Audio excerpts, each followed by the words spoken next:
Yo, welcome to the Cosmic Paradox channel. Like, subscribe, and share.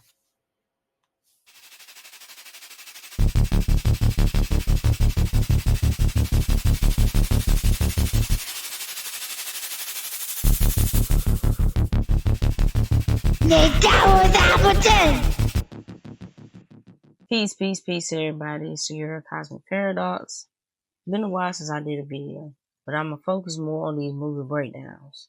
And in this particular video, we're going to talk about the movie, The Beekeeper. Now, in this movie, The Beekeeper, I wasn't really expecting it to have some deeper meaning to it, right? I was just thinking, I'm just about to watch a Jason Statham movie, so I'm just expecting action. But it had a little bit more to it, enough so to make me want to make a video about it, just so I could talk about some things that I like to talk about that's related to some symbolism, some mysticism, and that type of thing. But before I get into all that, go ahead and like, subscribe to the video. Now you can tell in the opening credits of this movie that it is gonna have some stuff in it, because in the opening credit scene you see a bunch of ancient texts. So you seeing some ancient Egyptian, maybe some Hindu, ancient Hindu, some hieroglyphs. So you might be a little bit more than The Beekeeper than just some regular action movie, which it does end up being like that. And if you know anything about ancient Egypt, then you will know that the bee is sacred in terms of ancient Egypt. You know what I'm saying? Bees and honey specifically. A lot of ritualistic practices, a lot of offerings and things of that nature include honey, which will automatically mean bees. So the ancient Egyptians or the ancient Kemites attached great religious and spiritual significance when it came to the honeybee, specifically the honeybee. So bees was also associated with royalty in Egypt. So going back as early as 3500 BC is connected to Lower Egypt. Now there's many hieroglyphs that have examples for a beekeeper and for honey and things like that. And honey was used by all the classes of everybody in ancient Egypt. It wasn't just used by the pharaohs and by the high priests. It was used by everybody. So, of course, it had to have been produced on a large scale. So, in terms of that, beekeeping has been around for thousands of years. So, there's a science to this particular thing. The importance of bees, if all the bees disappear on the planet, then science will tell you we pretty much done for as a human race. That's how important bees are. So it was widely believed in ancient Egypt as well that they used beeswax in the sealing of the tombs, in terms of the pharaohs and stuff like that. There would be jars and jars of honey. So there's a very great importance to the meaning of the bee in terms of ancient Egypt. You know, there was even as sacred as far as say it was written in a ritual on a particular papyrus out of ancient Egypt that bees were created from the tears of Ra, the sun god himself. So it was believed to be, the honeybees when there were the tears of Ra. Now, when you look at the book Secret Teachings of All Ages by Melanie P. Hall, and when you look up the bees in terms of where you see bees referenced as a symbolic reference in that book, you find it in a few places. One of them is when it's talking about Trophonius. Now, Trophonius was a Greek hero. Some say a Greek god. So, Trophonius. And then looking at this book, Sacred Teachings of All Ages, one of the first places you see mention of bees is when we're talking about Trophonius. And in Trophonius, right, the bees which accompany the figure of Trophonius, right? And it says that the bees which accompanied the figure of Trophonius were sacred because they led to the first envoys from Boeotia to the site of the oracle. So this is in connection to an oracle. This is the first place that we see it in terms of in this Manly P. Hall book, Secret Teachings of All Ages. Now, the next time we see it is in the chapter talking about fishes, insects, animals, reptiles, and birds. So when we get to this one, right, and it says the fact that bees are ruled by queens is one reason why this insect is considered a sacred feminine symbol. A sacred feminine symbol. So that's what's important to understand about the bee, right? So the bees symbolize that feminine energy, that sacred feminine, or that great mother type of energy. All right, so when you're looking at this, it says the bee was used as a symbol of royalty by the immortal Charlemagne, and it is probable that the fleur de lis, or lily of France, is merely a conventionalized bee and not a flower. This is an ancient Greek legend to the effect that the 9 muses occasionally assumed the form of bees. In India, the god Prana, the personification of the universal life force, is sometimes shown surrounded by a circle of bees. Because of its importance in pollinizing flowers, the bee is the accepted symbol of the generative power. At one time, the bee was the emblem of the French kings. The rulers of France wore robes embroidered with bees, and the canopies of their thrones were decorated with gigantic figures of these insects. Now, this is what we see in terms of the book, The Secret Teachings of All Ages, when we're talking about symbolism of the bee. Now, we're going to bring all this full circle when we talk about everything in this movie, how it all ties together. Now, when we go to this book titled An Illustrated Encyclopedia of Traditional Symbols, and we go to page 21, where we specifically look up B, and we see beside B immortality, rebirth, industry, order, purity, a soul. Bees were believed to be parthenogenic and so signified virginity and chastity. They carry a heavenly import, and honey is the offering to supreme deities. Bees often represent the stars and are also winged messengers carrying news to the spirit world. Telling the bees of a death or important event is to send a message to the next world or to the spirits. Bees are messengers of oak and thunder gods. As carved on tombs, they signify immortality.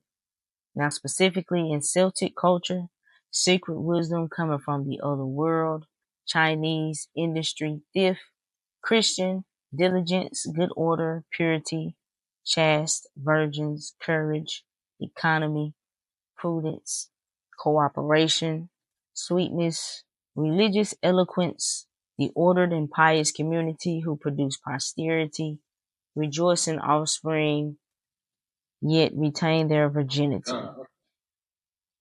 The virginity of Mary, the producer of Christ, who is symbolized by the honey. So remember, understand the honey is symbolizing Christ.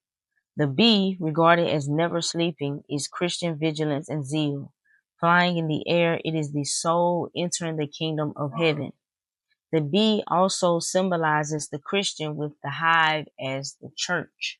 So that's important to take note, because specifically in the movie, he always references the hive. And what's the church? The church is pretty much whatever governmental body or order that is in place. Okay, Egyptian, the giver of life, therefore birth, death, and resurrection. Industry, chastity, harmonious living, royalty. Emblem of the Pharaoh of Lower Egypt. The tears of Ra falling to the ground became working bees. King bees were priestly officials, and that's in their scenes. Then in Greek, it were industry, prosperity, immortality.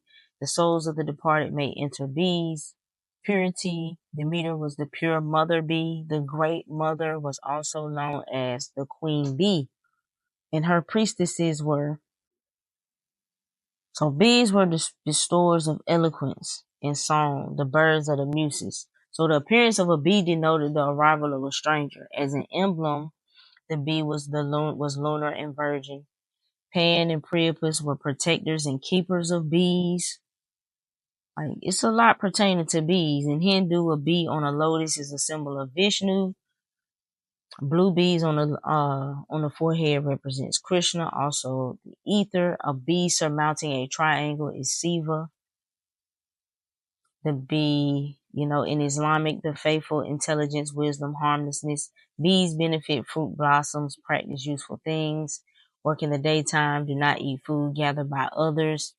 All of this breaks down bee symbolism in pretty much most of your known cultures. And this is a good book and a good reference to have, because especially when you're dealing with and working with what's specifically in your energy and understanding your own bloodline. So knowing how and what things specifically reference itself to you and what it may be saying to you. So anytime you see a bee now, you're going to think about it differently. You're going to look at it differently because you understand the symbolism of the bee. So you can already understand how this symbolism is shown throughout the course of this movie in terms of him being a beekeeper and what set him on his journey in this movie in terms of balancing or bringing things into a correct balance. Now, one of the main things you got to look at when you're breaking down movies, you got to look at the names of the characters, because the name of the characters can also give you more of an underlying tone of what the subconscious message is pertaining to the movie.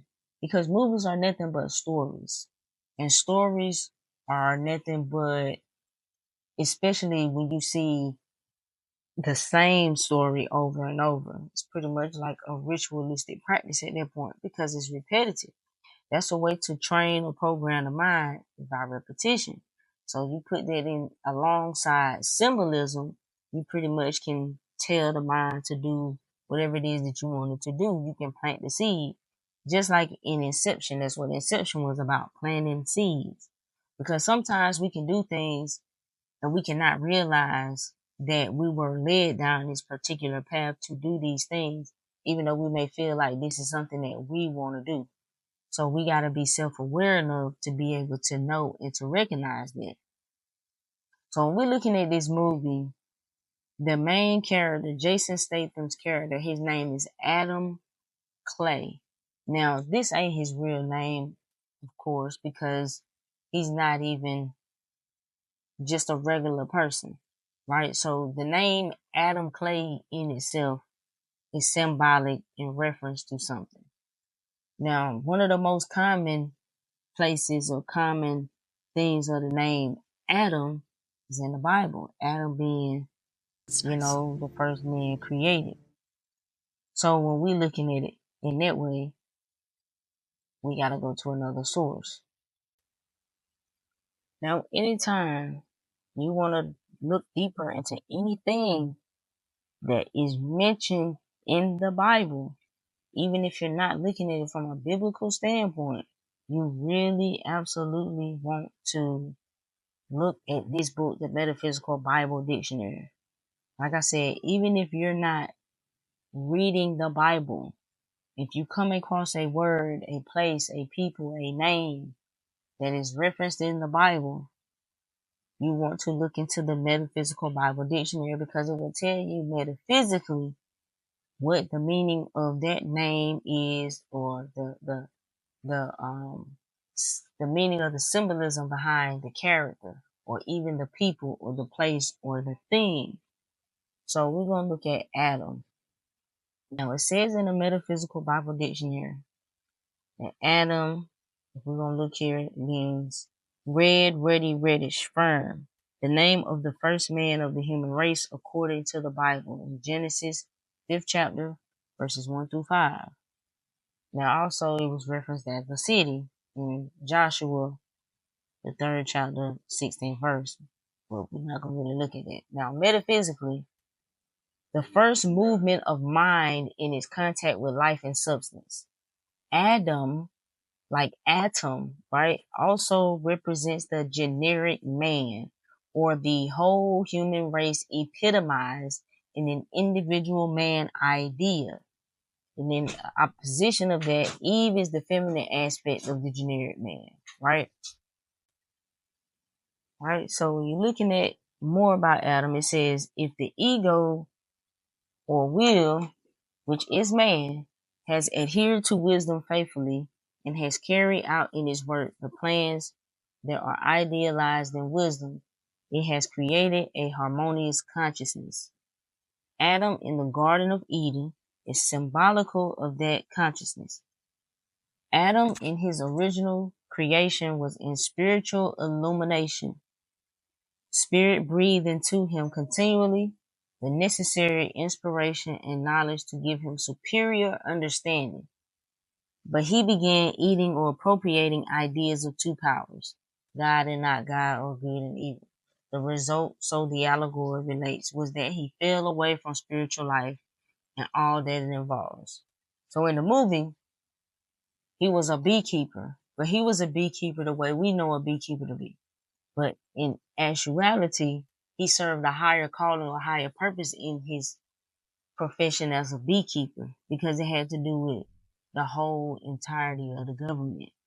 But for whatever reason, when we meet him in this story, he's just a regular person. We don't even know in the beginning that it's more to him than what it appears to be, because in this sense, he's no longer actively being a beekeeper in a sense of the greater good in how the beekeeper program is run, right? So man is spirit, absolute and unconditioned, but man forms an Adamic consciousness into which he breathes the breath of life. This in its perfect expression is the Son of Man, an expression of the divine idea. This Adam is all of what we term soul, intellect, and body. We are continually at work with this Adam. We can breathe into his nostrils the breath of life, inspiring him. So everything about Adam is having to do with the original creation, spiritual illumination, right? Because I mean, he's quiet. He's living in a secluded place, a remote land, and he's just still being a beekeeper, which in turns is a sacred duty to nature. So now we look at Eloise's character, right? We look at Eloise's character. Her name is French and is rooted in the German name Louis.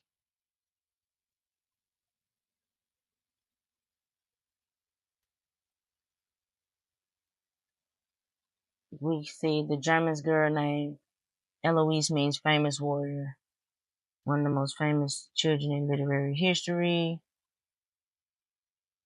So we look at the name Eloise and we're looking at it, famous warrior, because of it being related to Louise. You can kind of see how, she couldn't accept what had happened, right? Because what happened? Somebody scammed her. She got scammed online. They took everything that she had, and she really couldn't live with it, and she shot herself. So Adam is the one who finds her, and what we learn about Adam and Eloise's relationship is what he repeatedly says is nobody ever took care of him. She was the only person who ever took care of him. She symbolizes the great mother. She symbolizes sacred feminine energy. So she's like his queen bee. So for that to happen to her, right? Something is not right with the hive. As I told you, listen to all the symbolism related to the bee, how it represents structure, positivity. Bees make honey. Honey is an offering for the gods. Bees are very sacred. So, and he said something very specific, and we're gonna look at this scene. It's nice. She got scammed. Somebody emptied out all her accounts. Her savings, her retirement, got every penny, maxed out all her cards. She was an educator, director of a charity for kids. They got $2 million out of that account. You know who did it? I talked to an agent in our cybercrimes office. This crew's been operating for 2 years and we don't even have names. And even if we did, good luck building an indictment that would stand up in court. Some defense attorney would just argue that the elderly victim agreed to wire a complete stranger his entire life savings. Taking from an elderly person is as bad as stealing from a child. Maybe worse. Someone hurts a child. There are parents, people who care, ready to step in. But someone hurts an older person. Sometimes they're left to face the hornets alone. Because either it goes unnoticed, or no one cares. And I'm stubborn. And so help me God, I'm gonna get these motherfuckers who did this.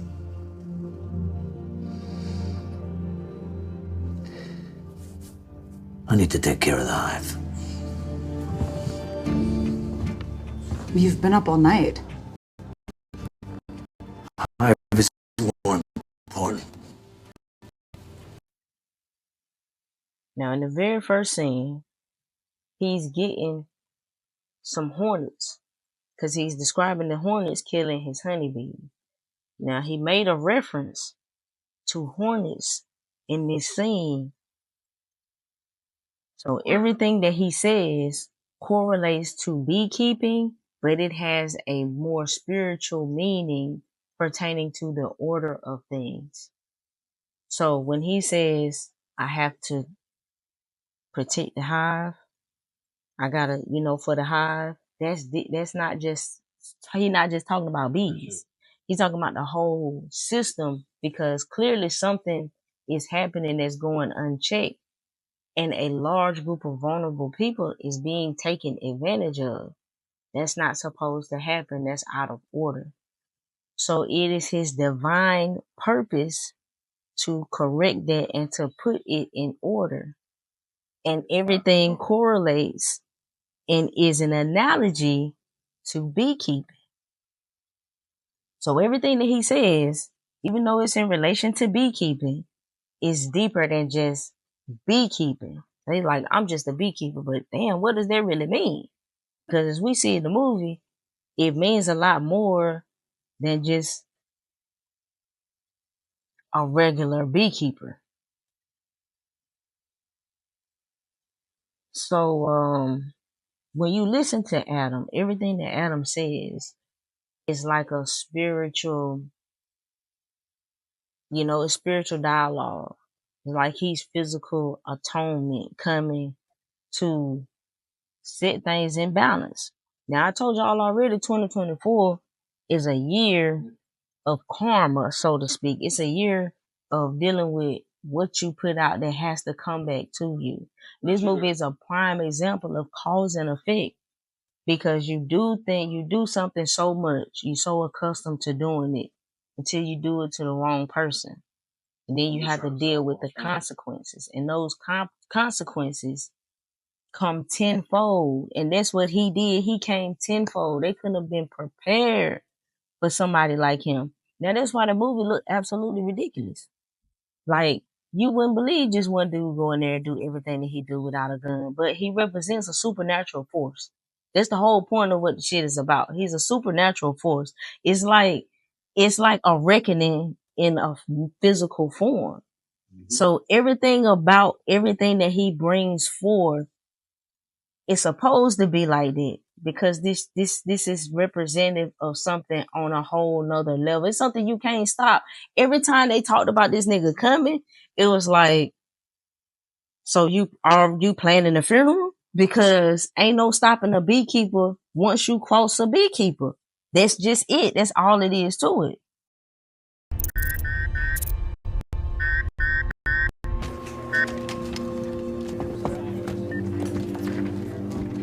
Why are you calling me on the never call this line? This is priority one, Janet. Well, if it was priority one, I would know about it. Look, I'm heading downtown to a POTUS brief. Just hear me out. Now, you know who I work for, don't you? Oh, yeah. God help you, Wallace. Exactly. Well, Director Harwood, my young friend seems to have caught the unwanted attentions of, I don't know how else to say this, of a beekeeper. Wait, a beekeeper beekeeper? As in, Well, that's not good. no, it's not. What's the body count? 7 today. You busy making funeral arrangements? I need help, Janet, not jokes.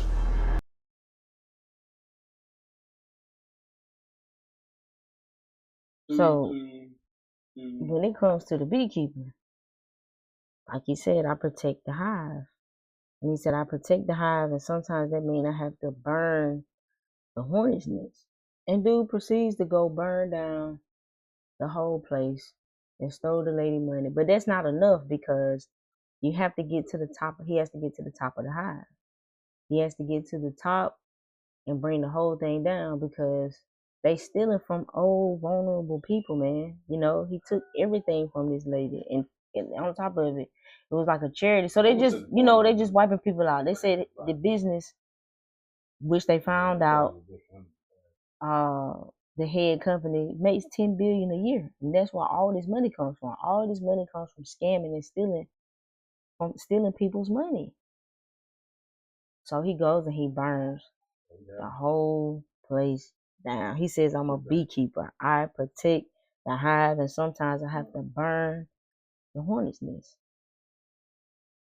And so when we finally do meet the man or the person behind the whole company, we realize he's just some rich, young asshole living his best life, right? He's completely oblivious to all the pain, all the destruction, and everything that he's leaving behind. He doesn't really care, because with people like that, it's just about the money that you get. It's not really about everything that happens in order for you to obtain it. So that's what that type of people can be. And when they end up in positions of power, a lot of people have to suffer. And so what we learned is this beekeeper program gives people the ability to go outside the chain of command and correct anything that does anything like that. And the current beekeeper comes after him. Once he asked the lady at the CIA for help, she didn't stand a chance. And so from that point, she said, we staying out of it. We ain't got nothing to do with it. We can't touch it no more. And he already took out one of the beekeepers. Now, mind you, he's the retired beekeeper. So the one who replaced him is the one he just took out. So these people in this high position of power, when you got this much power and money, you just don't feel like anything can happen, especially when you've been getting away with something for so long. Because mind you, we figure out who the guy is. His mama is like the president. So he feels like he's untouchable. But of course, not the beekeeper. He said nobody's untouchable. Nobody. So because no matter what, and that's why I say this is a cause and effect, or as a lot of people like to say, karmic or karmic retribution. This is what that looks like. It's like regardless of how inflated your ego is to think that you are bigger than the grand scheme of things, because it was like there was no stopping him from coming. He couldn't even hide behind his mother. Even when he wanted to use her as a literal shield, he could not hide behind her. It just is what it is. So, and he would not stop until he accomplished what he was supposed to accomplish, because he just knew he had to set it in balance. Now, see, when you're dealing with sacred feminine energy anyway, you're dealing with dark energy. So when we talked about in the Manly P. Hall Secret Teachings of All Ages, it mentions the Greek god or the Greek hero Trophonius. Even in terms of Trophonius, the bees led him to the oracle, right? So when you look at Trophonius, he's the Greek demigod or the Greek god of the chthonic oracle or chthonic oracle. And when you're looking at that word, let me show it to y'all. So when you're looking at that word right there, chthonic, it looks a lot like Cthulhu. And Cthulhu is one of the great old ones, which is another representation of an old, ancient, sacred, feminine energy. So we're going back to talking about the Great Mother. We're going back to where we're talking about sacred, feminine energy. and that is always death and regeneration, rebirth. So in order for things to become correct, death must come so that something new can be brought forth. So there was one particular character as well when we look at the one guy who said he survived the beekeeper. The important thing about this character was his name was Lazarus. So he was the one guy who killed the beekeeper, and he admitted that it was by accident. But at the same time, he lost his leg. So it's not a coincidence that his name is Lazarus. Because when you look up the name Lazarus means to be assisted by God. And we know Lazarus in the Bible was the one that was brought back from the dead by Christ. So, and he had a chance to get away. Everybody had a chance to leave who wasn't involved. If you do have nothing to do with it, he gave everybody the opportunity to remove themselves. He said, he specifically asked everybody, do you know who you work for? And nobody seemed to care. So it was just more emphasis on the system at hand that had to be brought down because it was just all for greed and money and power, regardless of who was hurt in the process. So that's what the whole thing really brought forth and was about. So when you look at Lazarus, the metaphysical meaning of Lazarus, the meaning of Lazarus, it means whom God helps. Let me show it to y'all. So we look at Lazarus, whom God's help, assistance of God, grace of God, not of help. So the name of the beggar, one of Jesus' parables, metaphysical Lazarus, whom God's help without succor, refers to the part of the consciousness that is helped by the good, though apparently utterly neglected by the man himself. So the man was blessed enough to survive and to live, but apparently, as you can see, he ain't learned his lesson because he right back fighting a beekeeper again. This time he don't walk away from it. He don't walk away from it this time. So everything is symbolic. When you watching movies, when first of all, it's never just entertainment.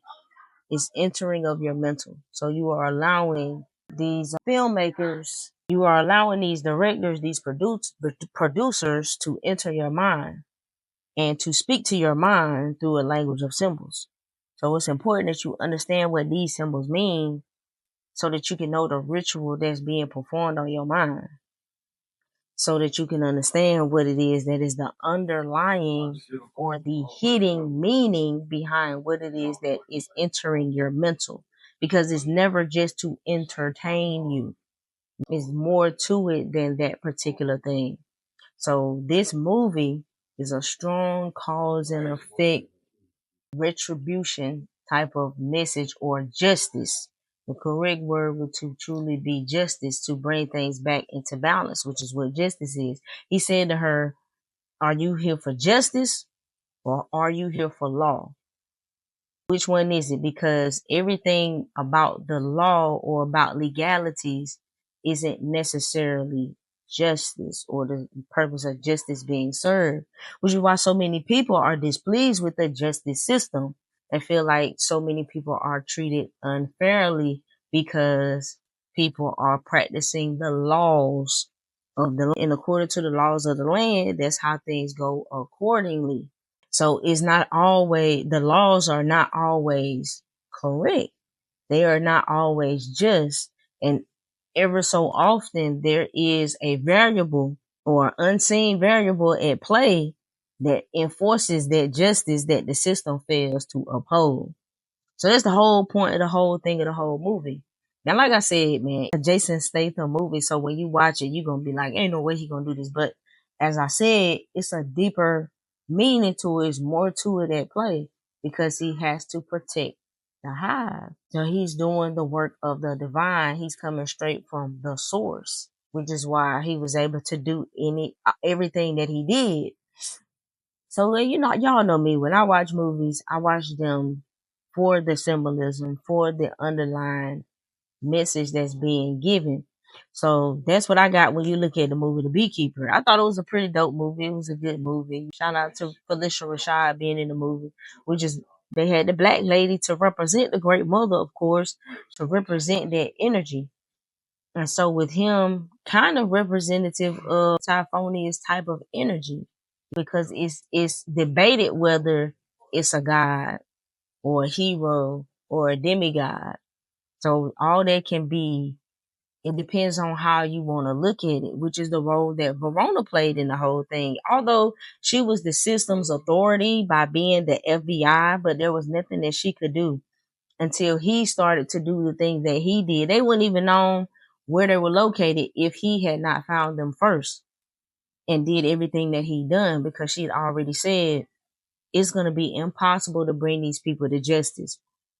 And that was the trigger. So it brought forth everything.